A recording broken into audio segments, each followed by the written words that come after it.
ne xhamin e kuptojmë, domethënë si një vend ku thirret ezani me na kallëzu se ka hyrë koha namazit. Ose një vend ku unë kur kam mundësi me shku me fal namazin, edhe kam fal namazin me xhamat edhe pejgamberi sa sa nuk ka thonë ai cili falet me xhamati ka 25 herë apo 27 herë siç ka në transmetime. Vetëm atë aspektin e sevapit, që me të vërtet, më thonë ka sevapet shumëta prezenca në xhami. Po përveç anës së sevapeve, unë mendoj se xhamia në Islam nuk është veç kaq, nuk është veç për sevap. Pse nuk është veç për sevap?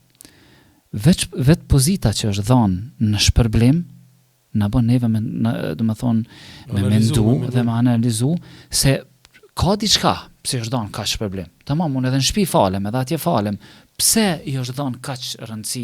Pse një person i cili del me fal namazin është në garancën e Allahut? Ose pse ati për shembull nëse vdes i premtohet xheneti? Pse nëse jeton Allah subhanahu wa taala është në mbrojtjen e tij? Ose pse ky 27 herë ka sevapin? Ose pse Allah subhanahu wa taala e ka bërë që çdo hap ky kur ec të shkon në xhami ngritet një shkallë dhe më thënë xhenetit edhe i falet një mëkat.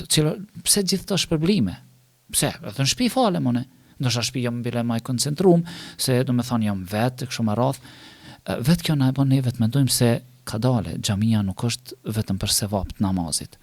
Po xhamia në vete është si një oazë në mes të oqeanit, kur ti je zhytur në atë ujin e dunjas dhe ke nevojë me dal aty dhe me pushu. Dhe ke nevojë aty me dal me jetu, dhe ke nevojë aty me dal për me mbet gjallë. Dhe kështu është xhamia, me thonë në jetën tonë. Ne kena kohë, apo? Kur është me shiku futbollin, dalim me shikojmë televizor me njerëz ose në stadion, me thonë jo vetëm në shtëpi, përgjithësi. Për në palestër shkojmë, ushtrojmë atje, nuk thëmë unë po ushtrojnë shpi. Se që ushtrova, jo, nuk e llogaris unë se ushtrojnë që se nuk shkoj atje. Apo rase tjera. Ndërsa në aspektin e xhamisë janë atë vobekt, e lëm mazdore. S'ka lidhje, thotë jam falë në shpi. Spaku ta krahasojmë me këto sendet e dunjas të cilat i bëjna? Spaku ta krahasojmë me këtë? Pse nuk thëmë për këto tjera hajtë e bëjnë shpi une, e rregullojnë shpi, po e çojone, do të thonë veturën atje për ta rregulluar kështu më radh. Andaj nëse ne si besimtar nuk e kuptojmë xhamin si një vend ku do të ripërtrihet besimi im, në një vend ku është nisme e hajrit për mu, është një pikë ku unë mbesim gjallë, është një vend ku bëj recharge, do të thonë mbushem unë për të vazhduar jetën edhe ballafaqimin me sfida të cilat i kam, do të thonë, të kësaj bote, atëherë nuk e kena kuptuar konceptin e xhamisë si duhet. Dhe për këtë pejgamberi sallallahu alajhi wasallam për të na dëshmuar neve vlerën edhe pozitën e xhamisë është shumë interesante. Kur ka ardhur në fillim pejgamberi sallallahu alejhi wasallam në Medinë, sendin e parë ka ndërtuar xhamin. Ka mund më u thonë njerëz faloni. Jo, xhamin, do të thonë Kuba, pastaj Mesxhit el-Xhuma, pastaj xhamin e pejgamberit sallallahu alejhi wasallam, dhe çdo send ka nispi aty. Ato janë formu gjeneratat, ato janë formu dietart, ato janë formu ushtrit, ato janë formu, do të thonë shteti, çdo send është bë atë.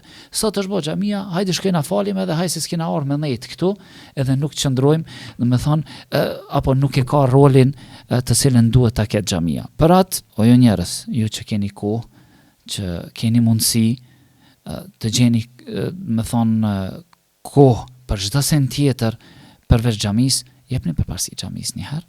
Shkoni një herë në xhami kur është çështja e namazeve, përgjigjuni thirrjes, se është shumë interesante. Ne kur e dëgjojmë, me thonë, kur e dëgjojmë ezanin, ne mendojmë se që muezini Haxhi Abdullah, ki paguhet vëlla për ata, do të thonë me thirrë ezanin.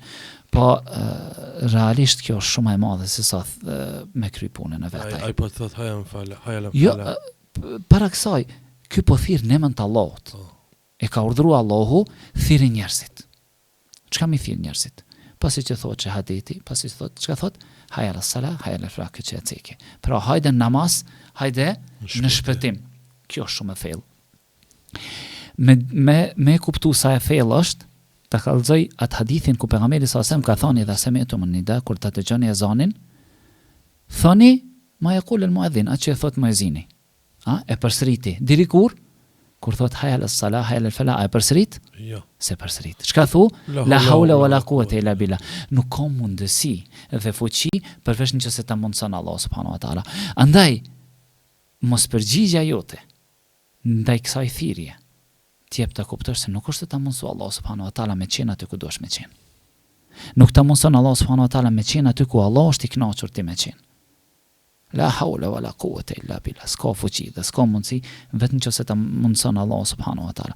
Andaj e shefat plakun me shkop, të dal, të ec, her mundet, her s'mundet, her hec dy hapa, her nalet, ndërsa ti shkon ushtron gjithë ditën me, do me thonë, me fuqi, me vitamina, me proteina, me han shëndetshëm, han kët, kur thet ezani 50 metra nuk e mundsi me shku më jo përgjigj.